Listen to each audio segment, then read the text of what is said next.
All right, ladies and gentlemen, let's get started on the next section of the day.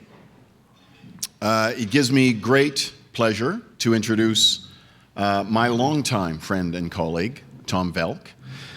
Tom, as I said earlier, is an institution at McGill. I said I've been here for 30 years. He's been here since the mid-1960s. So he's been teaching economics and heading North American Studies programs since the early 1970s, many of those years in a conspiracy with Al Riggs. I'm not sure who led the conspiracy, probably it was Tom.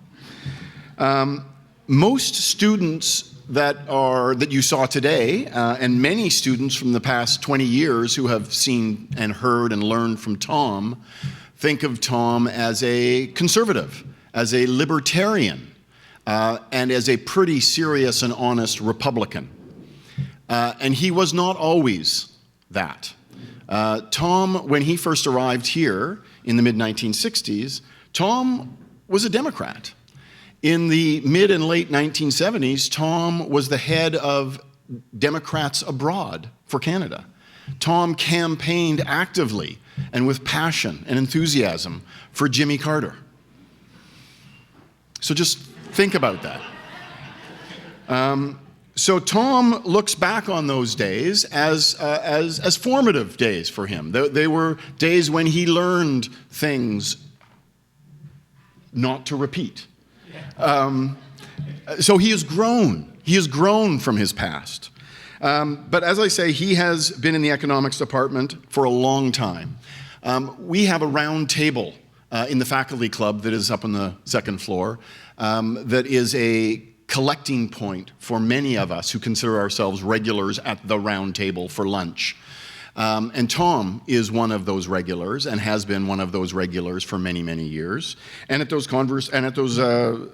tables, those lunchtime conversations, Tom is often there, and Tom is often revealing his libertarian and conservative and Republican views. And they're always interesting.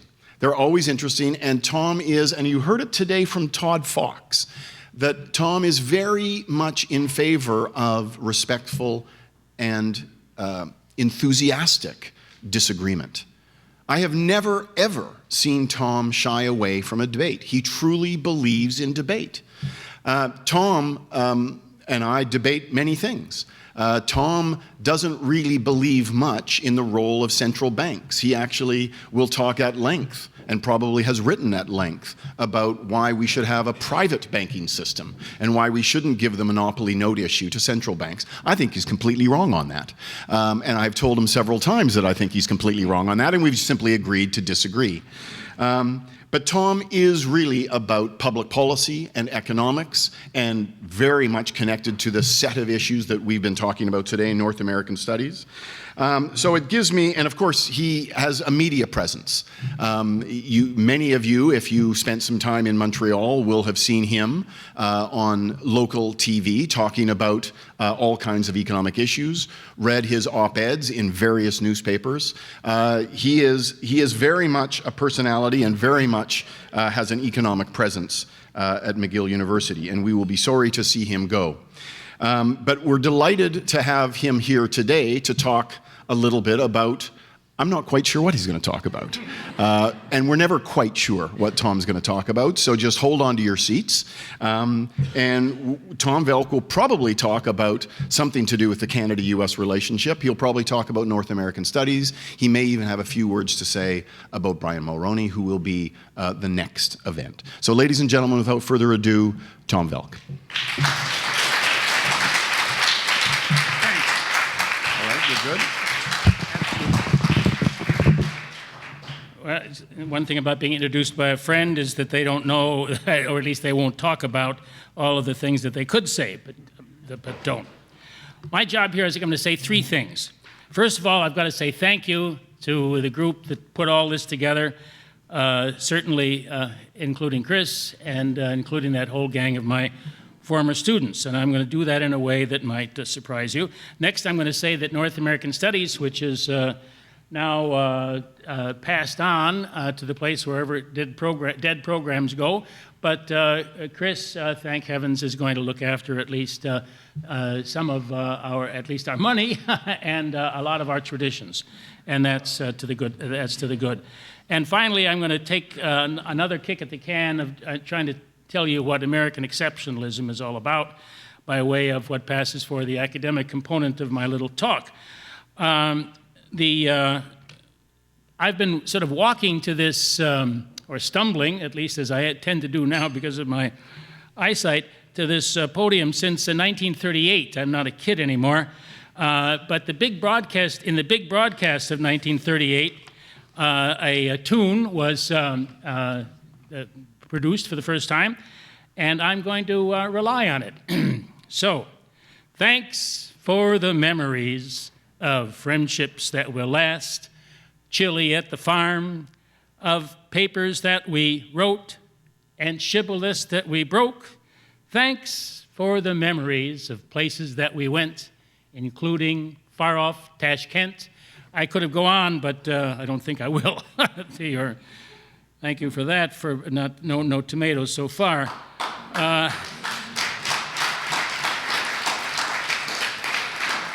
That was Bob Hope from the big broadcast of 1938. You can Google it. I want to talk a little bit about North American studies and what it accomplished. Now, economists have to try to measure things, and the ephemera of a classroom experience or a course or even a whole lifetime in the university is impossible to measure. But when we have that kind of trouble in economics, we talk about the product of an industry that is otherwise impossible to measure. And the product is the group of students among whom some of them put this together. We have, and she's going to be so mad because she said I'm not supposed to say it, but I'll say it anyhow. Olivia Gong, who's at the right-hand shoulder, as far as I'm concerned, of Ray Dalio at Bridgewater. That's no small thing for a young lady who went there against a competitive field, almost all of whom had degrees from Harvard, Yale, and Princeton, and places like that, graduate degrees. If you look at Ray Dalio, you know who Ray Dalio is, I hope, and if you don't, look him up. His weekly messages very often carry her co-signature. There's Dove Ziegler, who manages the investment portfolio of the very serious bank here, the most international bank in town, I think, Scotia Bank, insofar as their investment positions in government bonds, Canadian and American. There's Neil. They're all amazingly wide and as well as deep. You know, he's quite an expert in Maimonides. He's a scholar, but also an aesthete of a kind. You talk to him about the sophistication of the French period in economic history as well as artistic history, and he has something to say. Joanna has the scheme of planting little seeds of discontent, where part of her job is being a representative of this Runnymede operation. She has a bigger job now, but I remember the Runnymede one. Goes around from law school to law school and plants little seeds of conservatism or libertarianism or freedom or whatever else you might call it, in a soil, the university soil, much in need of that kind of broadening. I could go on and on with those names, but I want to talk about, I don't have any time. I've got to talk fast because, of course, the Prime Minister is coming up, but I shouldn't forget, and with Linda, shouldn't forget, though, when I talk about the accomplishments of North American studies, from my point of view at least, the most important thing we ever did by way of what you can call research was to make the point in 1993 that he was the best prime minister in statistical history. It was a time when not too many people had the sense to understand the importance of his time in office he came after a guy who pushed this country, Canada, way far, as far as I'm concerned, way far to the left, way far in the wrong direction, way far away from the North American shore, so to speak. Mr. Mulrooney did the, whoops, don't want to knock things over, I'll pull it back a little bit, the very important job of the GST, the Constitution, and the association that we have in Canada with America. Now, the paper that I wrote along with Al Riggs didn't even talk about those things. We had numbers just coming, you know, out of our, I don't know, about 50 pages long or something like that, with a kind of a so-called misery index where we showed, oh, this number, that number, this number, that number. But what was really important was not measurable by numbers, but it was the motivator for that piece of research, which, as I said, as far as I'm concerned, the most important policy thing that I did while I was in all my years here was to show that he was a really serious and important leader who understood the importance of the Canadian relationship with the United States, who understood that, by way of the Constitution, that the Quebec problem had to be dealt with, and who understood with respect to his taxation policies that the only way, the long-run way, that you could possibly ever control government indebtedness and government overspending was to make taxation evident and make people, ordinary people, not just the rich, tax the ordinary people via the GST, and in that way you can perhaps motivate a people in a democratic society to be prudent in their expenditure. But anyhow, I thought, and as far as I'm concerned, that North American Studies, alas, no more, was a success. Okay, my third thing, big idea. What's my big idea, what I'm going to talk about? One of the things we did right from the beginning in North American Studies was to talk about American exceptionalism. I'm going to talk about that in terms of sort of three, if I have enough time, three periods in American history. And what do I mean, first of all, by exceptionalism? Scalia, Justice Scalia, has a nice little speech online where he talks about what he calls, or I'm going to call it for him, constitutionalism, meaning that when Americans talk about their special state, we talk about the ideas in the Constitution. I want to be a bit distinct from that, and I want to follow his lead. And when he says, or at least I say, I put words in his mouth, that the ideas, self-government, balance of powers, all of that stuff, those are European ideas. They're Montesquieu, they're Hume, they're Smith, they are Machiavel. What America did and what is special is she took those ideas and she turned them into quasi-religious things, real things. I'm speaking here not metaphysically, as I so often do, but you know, those big temple-like buildings, the 9 judges dressed all in black, they look like wizards and witches. They have a mystical existence in the minds of ordinary Americans and in the minds of sophisticated Americans. And the idea is process. Process makes things legitimate. And that is the big thing, I think, that America brought for the rest of the world. So American exceptionalism is not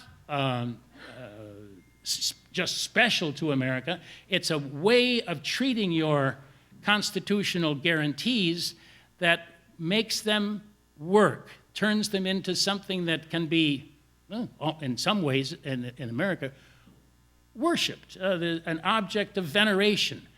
When you institutionalize practices, you very much reduce the intensity of debate. If you don't like Mr. Trump, you can say, well, he was elected. Oh, but he didn't get all the votes. Oh, but, the Electoral College is part of the Constitution, and he did pass that test. And you have to say, okay, the last thing from Mueller. Well, he did all this investigation, and he did it the right way, or not, at least as long as you believe that the Mueller investigation was done properly, according to the rules, then, okay, you accept the outcome. If you think that the FBI's operations were not according to the rules, then you can be angry about it. But it makes the antagonism over the final outcome less intense.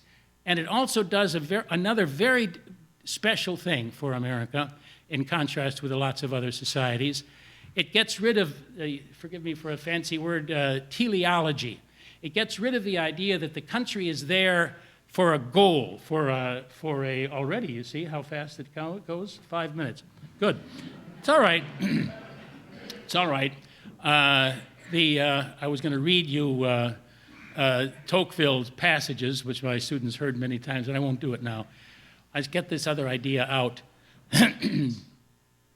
That you have this worship of process, of procedure. You have this idea that if it was done by process, some big political thing is okay, and it stops you from, as I said, having this teleological point of view, where what you are doing as a society is moving from socialism to the goal of communism, from bringing the power of the fatherland to the rest of Europe, from creating the co-prosperity sphere in East Asia into existence. You don't have a national goal in the sense of anything inevitable that comes automatically out of socialist realism or communist realism, or it ends up in some kind of utopian state. All you know is step by step, without knowing where your country is going, and you think that's a bad thing, but it's not a bad thing. Step by step, if it passes the test of each step being consistent with the rules that are promulgated by those 9 guys in robes, or by the House getting along with the Senate and creating a bill, and the president signs it. I'm a bill, I'm a bill. I could sing again now, you see, until the president signs me, and then I'm a law. You guys don't even... Anyhow, it was a bit of American television reality, teaching kids about civics, which is what this is all about. And that is what is now, I was going to say that the first time all this happens was with the Mayflower Compact, colonial era. Second time, Al Riggs and I did a paper showing that by 1876, 100 years, of course, after the founding, America was the richest country in the world, and that Lord Palmerston in England was bent on breaking it up because he feared its eventual destiny as a taking over from the empire. So he tried to help the Confederate side in the Civil War as best he could. I could give you, have I got time? I'm going to read it anyhow. The third era, if you want me, I have this all, I actually wrote it for the speech. So if you want me, you write me, email me, Tom Velk, AOL. I'll send you this. But what I want to do here is what's the thing to be scared about? So colonial era, we start the idea of creating institutions. 19th century, we're so good at it, that thing works so well that we are the richest, most powerful country in the earth by the end of that century, 100 years after the founding. Now, where are we?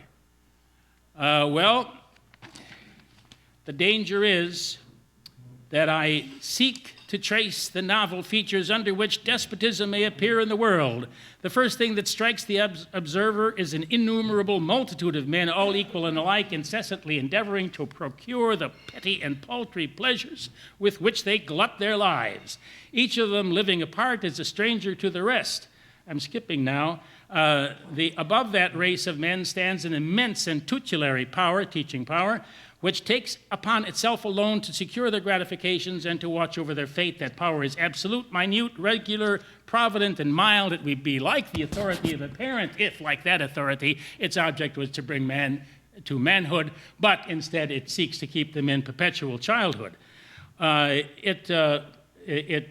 provides for their security, foresees and supplies their necessities, facilitates their pleasures, manages their principal concerns, directs their industry, regulates the descent of property, and subdivides their inheritances. What remains for them? It would spare them all the care of thinking and all the trouble of living. It circumscribes the will within a narrower range and robs a man of all the uses of himself. I've read this a few times, so I do know it by heart, but I'm not going to demonstrate too much more. The principle of equality has prepared men for these things. It has predisposed them to endure them and oftentimes to look upon them as benefits. It covers the surface of society with a network of small, complicated rules, those of you who live and work here at McGill, minute and uniform, through which the most energetic characters cannot rise above the crowd. The will of man is not shattered but softened, bent, and guided. Men are seldom forced by it to act, but they are constantly restrained from acting. Such a power does not destroy, but it prevents existence. It does not tyrannize, but it compresses, enervates, extinguishes, and stupefies a people till they be nothing more than a flock of timid and industrious animals of which government is shepherd. That's where threatened socialism would lead us. That's where progressivism has tried to lead us ever since the days of Teddy Roosevelt. So our era is one where we must follow the warnings, pay attention to the warnings of the great Tocqueville, and continue to govern ourselves, both Canada and the U.S. This is it's a North American thing. It is a core idea of American exceptionalism, a core piece of the religious belief, you know, the Bible, Tocqueville in some ways, the Bible of democracy. And as long as we continue to be guided by that kind of biblical invocation, to govern ourselves, which is what he's saying, be responsible, pay attention to your duties, and don't expect to be looked after. I think that's being looked after, which some of us, as he says, think of as a blessing, is no blessing. As long as North America, Canada too, listens to this warning, the third stage of American exceptionalism, which could be this despotism which threatens democratic nations, can be avoided and averted. So, no socialism. Okay, that's my last thought.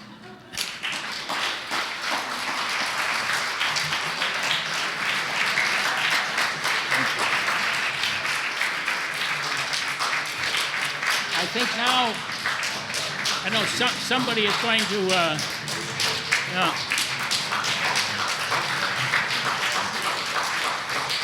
Thank you. Thank you very much.